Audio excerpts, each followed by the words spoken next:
ಈಗಾಗಲೇ ವಾಲ್ಮೀಕಿ ಅಭಿವೃದ್ಧಿ ನಿಗಮದಲ್ಲಾಗಿರ್ತಕ್ಕಂಥ ಹಗರಣ ನಿನ್ನೆ ಮೊನ್ನೆ ಕಳೆದ 2-3 ದಿನಗಳಿಂದ ಅಧಿವೇಶನದಲ್ಲಿ ನಾವು ವಿಚಾರವನ್ನು ಪ್ರಸ್ತಾಪ ಮಾಡಿದ್ದೇವೆ. ಬಹಳ ಗಂಭೀರವಾಗಿರ್ತಕ್ಕಂಥ ವಿಚಾರ. ಪರಿಷ್ಠ ಜಾತಿ ಪರಿಷ್ಠ ಪಂಗಡಗಳಿಗೆ ಮೀಸಲಿಟ್ಟಿರ್ತಕ್ಕಂಥ ಹಣ ಇಷ್ಟು ದೊಡ್ಡ ಪ್ರಮಾಣದಲ್ಲಿ ಲೂಟಿ ಹೊಡೆದು ಈಗಾಗಲೇ ನಾವು ಪತ್ರಿಕೆಗಳೆಲ್ಲ ನೋಡಿದ್ದೇವೆ. ಇಡಿಯವರು ಕೂಡ ಅದ್ರ ಬಗ್ಗೆ ಉಲ್ಲೇಖ ಮಾಡಿದ್ದಾರೆ. ಲೋಕಸಭಾ ಚುನಾವಣೆಯಲ್ಲಿ ಹಣವನ್ನು ಬಳಸ್ಕೊಂಡಿದ್ದಾರೆ ಅನ್ನುವ ಮಾತುಗಳು ಕೂಡ ನಾವು ಕೇಳ್ತಾ ಇದ್ದೇವೆ. ಅದೇನಾದ್ರೂ ರುಜುವಾತಾದರೆ ಅಕ್ಷಮ್ಯ ಅಪರಾಧ. ಒಂದು ಕಡೆ ಲೂಟಿ ಹೊಡೆದಿರತಕ್ಕಂಥದ್ದು, ಮತ್ತೊಂದು ಕಡೆ ಲೋಕಸಭಾ ಚುನಾವಣೆಯಲ್ಲಿ ಅದನ್ನ ಬಳಸ್ಕೊಂಡಿರ್ತಕ್ಕಂಥದ್ದು ಅಕ್ಷಮ್ಯ ಅಪರಾಧ. ನಿಜ ಹೇಳ್ಬೇಕು ಅಂತ ಹೇಳಿದ್ರೆ ಸರ್ಕಾರ ಬಂದು 14 ತಿಂಗಳಲ್ಲಿ ಮೊದಲ ಬಾರಿಗೆ ಒಂದು ರೀತಿ ಗಂಡಾಂತರಕ್ಕೆ ಸಿಲುಕಿ ಹಾಕೊಂಡಿದೆ ಅಂತ ಹೇಳಿದ್ರು ಕೂಡ ತಪ್ಪಾಗಲಾರದು. ಯಾಕೆ ಮಾತನ್ನ ಹೇಳ್ತಾ ಇದ್ದೇನೆ ಅಂತ ಹೇಳಿದ್ರೆ, ಕಳೆದ ಬಾರಿ ಮಾನ್ಯ ಸಿದ್ದರಾಮಯ್ಯನವರು ಮುಖ್ಯಮಂತ್ರಿಗಳಾಗಿದ್ದಾಗ 5 ವರ್ಷಗಳ ಕಾಲ ಅಂದ್ರೆ ಅವಧಿಯನ್ನ ಸಂಪೂರ್ಣವಾಗಿ ಮುಗಿಸಿದ್ರು, ಯಾವುದೇ ಒಂದು ಸಮಸ್ಯೆ ಇಲ್ದೇನೆ.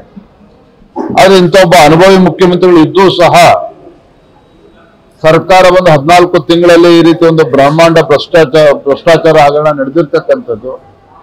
ಒಂದು ಕಡೆ ವಾಲ್ಮೀಕಿ ಅಭಿವೃದ್ಧಿ ನಿಗಮದ ಹಗರಣ, ಮತ್ತೊಂದು ಕಡೆ ಮೈಸೂರಿನ ಮೂಡ ಹಗರಣ, ಇವತ್ತೇನು ಸೈಟ್ ಸ್ಕ್ಯಾಂಡಲ್, ಇವತ್ತು ನಿವೇಶನ ಹಗರಣ ಇವತ್ತೇನಾಗಿದೆ.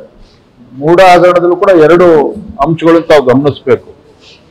ಸ್ವತಃ ಮುಖ್ಯಮಂತ್ರಿಗಳ ಕುಟುಂಬನೇ ಒಂದು ಹಗರಣದಲ್ಲಿ ಭಾಗಿಯಾಗಿರ್ತಕ್ಕಂಥದ್ದು ಒಂದು ಕಡೆ, ಮತ್ತೊಂದು ಕಡೆ ಮಾನ್ಯ ಸಿದ್ದರಾಮಯ್ಯನವರ ನೇತೃತ್ವದ ಕಾಂಗ್ರೆಸ್ ಸರ್ಕಾರ ಬಂದ ನಂತರದಲ್ಲಿ ಕಳೆದ 14 ತಿಂಗಳಲ್ಲಿ ಸಾವಿರಾರು ಕೋಟಿ ಬೆಲೆ ಬಾಳ್ತಕ್ಕಂಥ ನಿವೇಶನಗಳನ್ನ ಖುಷಿ ಬಂದಂತೆ ಆ ನಿವೇಶನ ಹಂಚಿದ್ದಾರೆ. ಅದರ ಮುಖೇನ ಮೈಸೂರಿನ ಮೂಡ, ಮೈಸೂರು ಅರ್ಬನ್ ಡೆವಲಪ್ಮೆಂಟ್ ಅಥಾರಿಟಿಗೆ ಸಾವಿರಾರು ಕೋಟಿ ನಷ್ಟ ಆಗಿದೆ.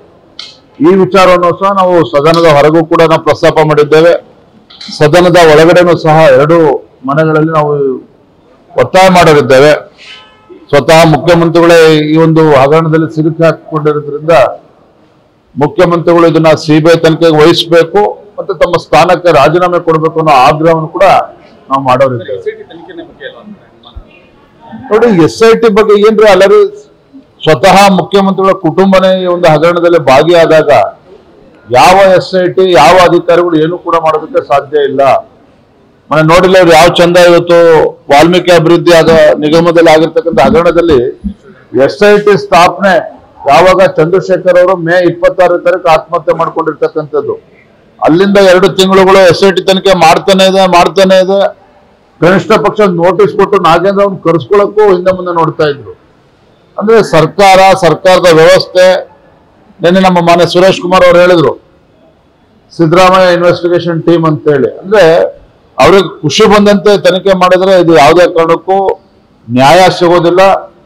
ವಾಲ್ಮೀಕಿ ಅಭಿವೃದ್ಧಿ ನಿಗಮದಲ್ಲಿ ಇವತ್ತು ಪರಿಷ್ಠ ಪಂಗಡಕ್ಕೆ ನ್ಯಾಯ ಸಿಗೋದಕ್ಕೆ ಸಾಧ್ಯ ಇಲ್ಲ. ಅದೇ ರೀತಿ ಮೈಸೂರಿನಲ್ಲಿ ಇವತ್ತು 1 ಲಕ್ಷಕ್ಕೂ ಹೆಚ್ಚು ಗ್ರಾಹಕರ ನಿವೇಶನ ಬೇಕು ಅಂತೇಳಿ ಕಳೆದ ಹಲವಾರು ವರ್ಷಗಳಿಂದ ಹಾಗೆ ಉಳ್ಕೊಂಡಿದೆ ಅಪ್ಲಿಕೇಶನ್ಗಳು. ಇದನ್ನ ಬಿಟ್ಟು ಮುಖ್ಯಮಂತ್ರಿಗಳು ತಮ್ಮ ಕುಟುಂಬಕ್ಕೆ ನಿವೇಶನವನ್ನ ಅಲಾಟ್ ಆಗ್ತದೆ, ನಮ್ಮ ಸರ್ಕಾರ ಇದ್ದಾಗ ಅಲಾಟ್ ಆಗಿದೆ ಅಂತಕ್ಕಂಥದ್ದು ಬೇರೆ ಪ್ರಶ್ನೆ. ಆದ್ರೆ ಅಲ್ಲೂ ಕೂಡ ಮಾನ್ಯ ಸಿದ್ದರಾಮಯ್ಯನವರು ಒಂದು ಸಂವಿಧಾನಾತ್ಮಕ ಪದವಿಯನ್ನ ಇತ್ತು, ವಿರೋಧ ಪಕ್ಷದ ನಾಯಕರಿದ್ರು, ಅದನ್ನು ಕೂಡ ಮರೆಯಬಾರದು. ಹಾಗಾಗಿ ಇವೆಲ್ಲ ಹಗರಣಗಳು ಇವತ್ತು ರಾಜ್ಯದ ಜನತೆ ಕೂಡ ಮಾತನಾಡ್ತಾ ಇದ್ದಾರೆ. ಗಂಭೀರವಾಗಿರ್ತಕ್ಕಂಥ ವಿಚಾರ.